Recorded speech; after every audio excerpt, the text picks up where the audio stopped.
What on earth? I've got so much good news to share with you today. Today was chock full of good news. I got good news coming out of my ears, and I'm here to tell you about it in today's video. With so much good news floating around, you genuinely might have missed some of it, so make sure you stick around to the end of the video so you don't miss out on all of the good news. But hit subscribe if you're looking for daily 49ers content. Today, we're going to start off at John Lynch's presser. We got to get to some other things that happened recently that I'm afraid if we don't talk about them today, we're going to miss them. So much good stuff going on. But let's start with some of the great things that came out of John Lynch's presser today, hitting first on Deebo Samuel.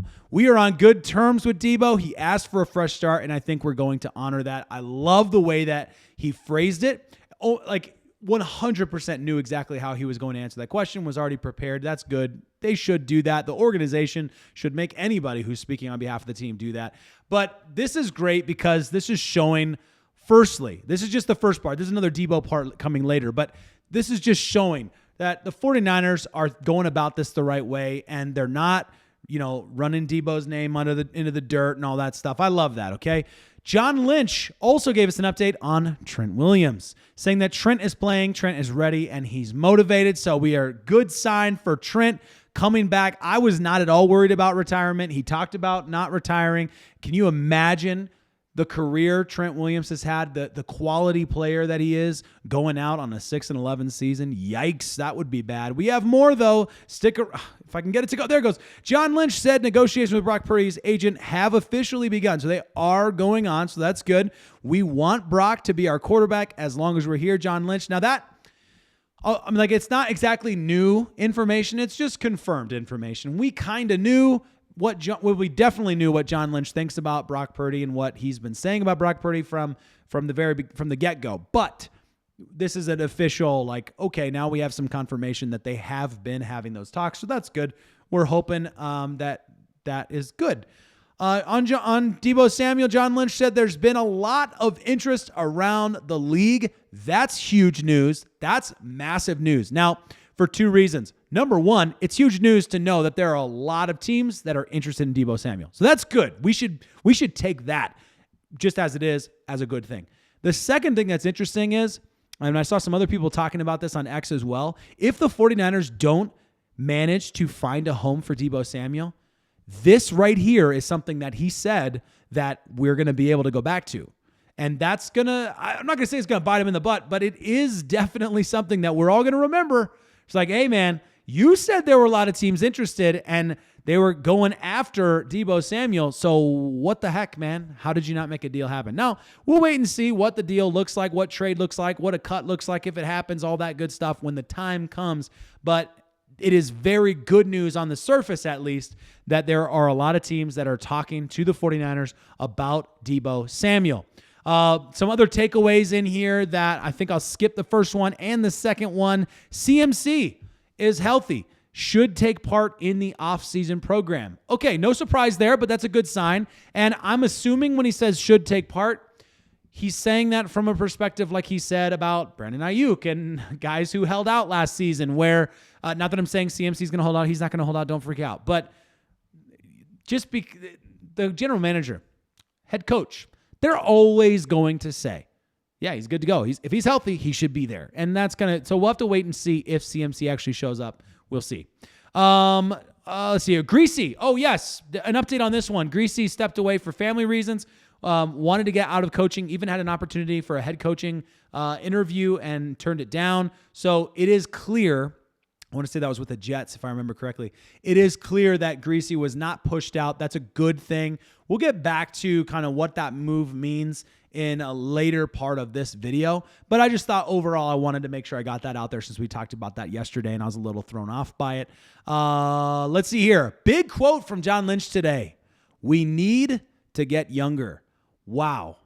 I love the admittance. I love that this is just blatantly honest. This is out there. This is public. I'm not afraid to say it. I'm not afraid for anybody to know it. The 49ers need to get younger. Now, I'm not trying to act like, so don't comment me, okay? Don't at me on this one. I'm not trying to act like that's like mind-blowing news. We know it's an old team, but it's good to hear it coming from your general manager.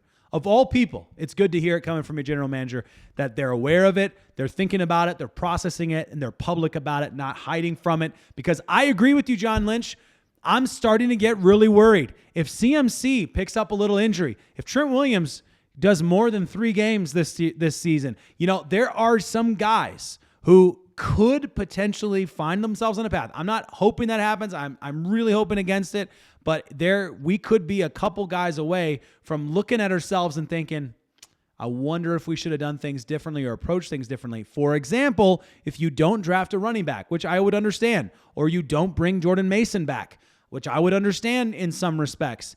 If that happens, and then Christian McCaffrey is not fit and ready to play in week 1 for whatever reason, injury or whatever, that very quickly that's a really bad sign. That's a really bad sign. So I love that they're being public about it.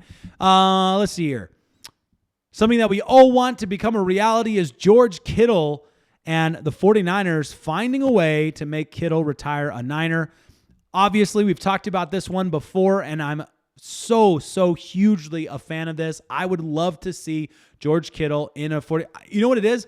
As much as I would love to see George Kittle in a 49ers uniform, I also would absolutely hate. It would kill me to see him play for another team. It would break my heart to see him play for another team. So, yes, I'm stoked that John Lynch thinks this is something we all want to see become a reality. Thanks to that per Nick Wagner. Okay, we're almost done here.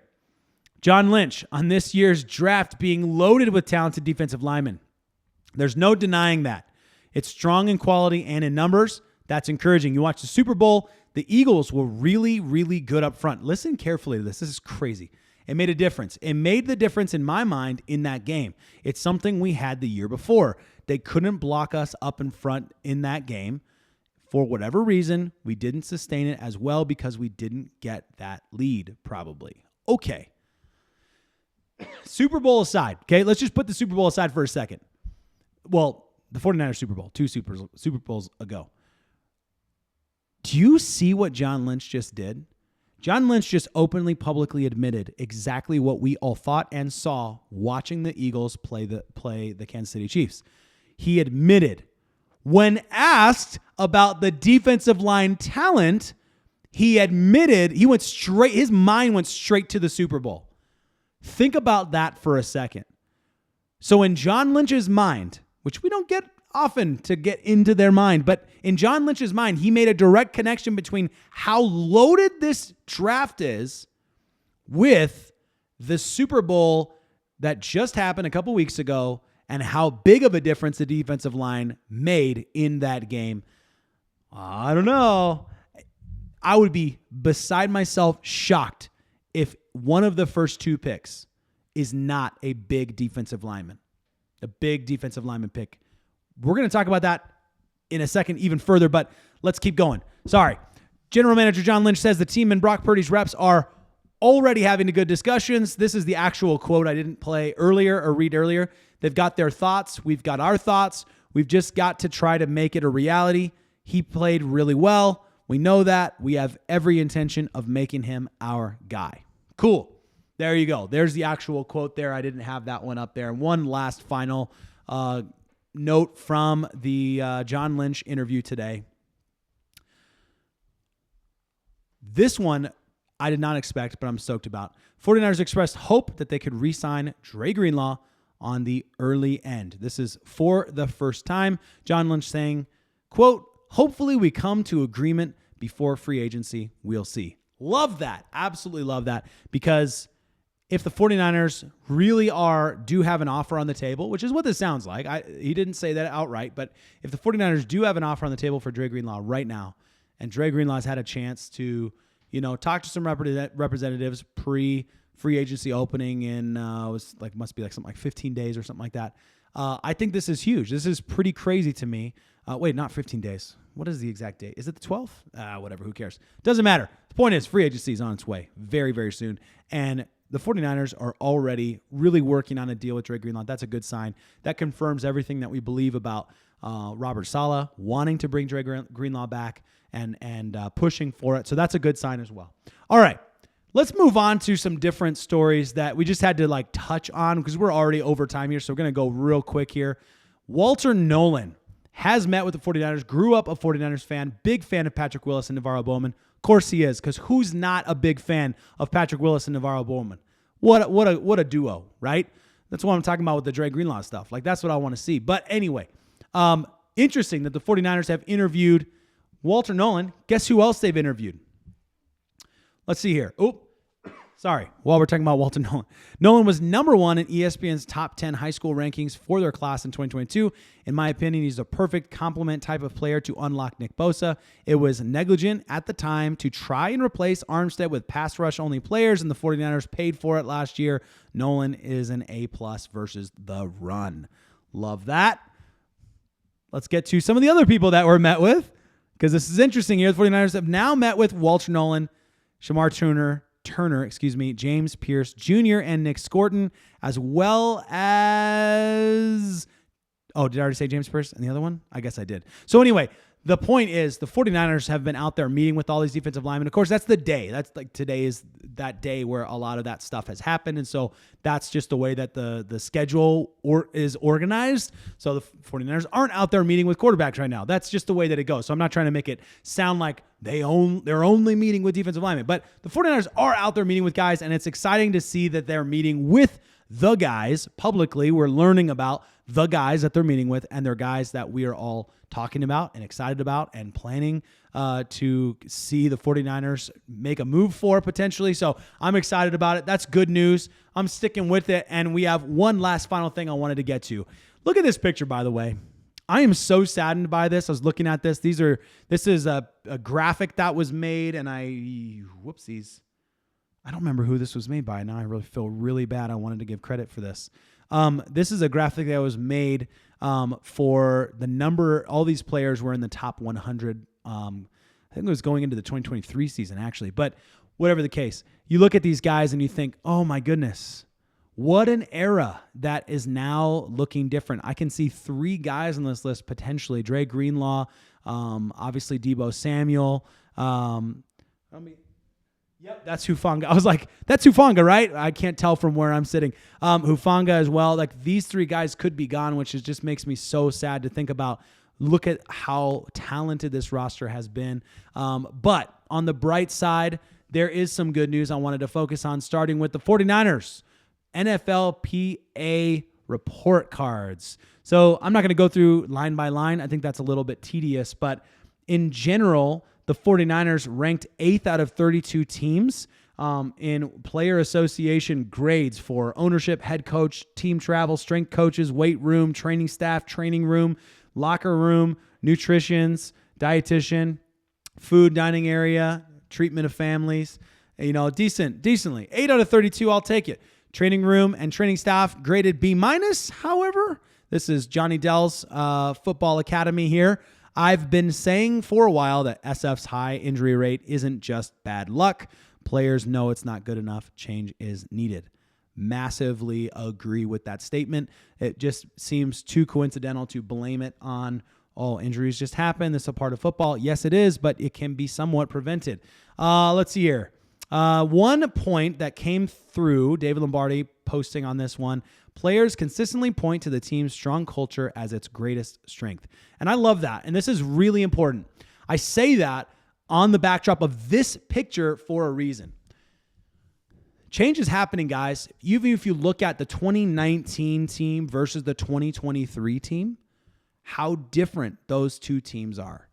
A few years in the NFL makes a massive difference. If you have 10 guys, 15 guys turn over every year, you're looking at 3 years, 45 of your 53 man is gone, right? Like, that's kind of crazy when you think about it. So these rosters turn over quickly, and we're going to be watching at least a couple, great 49ers players going and playing for another team next year. That's always hard to see. It's necessary. It's an important part of it. And if you could say, of all the things that you want to have strong control over when these players are coming and going, it's the culture, 100%. So for players to see that as a huge strength is, I think, a great sign. Also wanted to talk about that coaching staff, which is a part of that rating as well.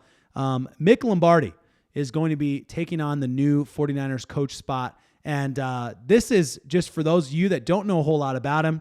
Here's David Lombardi's tweet, just kind of breaking down the specifics.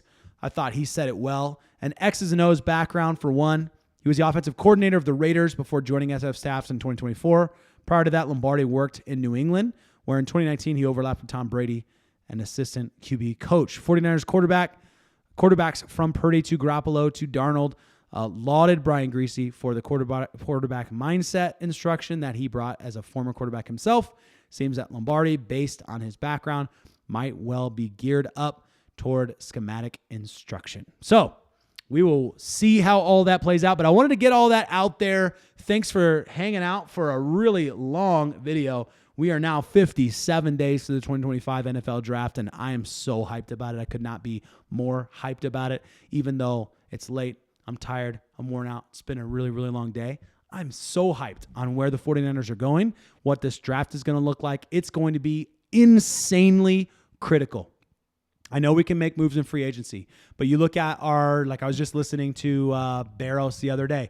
Like we have $50 million for the cap this year, only $20 million, $25 million-ish for the cap next year. So we're in a bit of a tight situation with paying all these guys. So the 49ers have some business decisions to make. Anything we can do well in the draft will be huge. I cannot understate it. I cannot overstate how important it is that the 49ers have a very, very good draft class in 2025. Got a lot of picks to pick from. We have a lot of great players to pick up, so I'm expecting the 49ers to make some big moves. I'm excited about it. Hit subscribe if you have not. If you're still watching this video, please hit the like button if you haven't. I very much appreciate you hanging out, and comment below what your thoughts are about all of this stuff. It's crazy.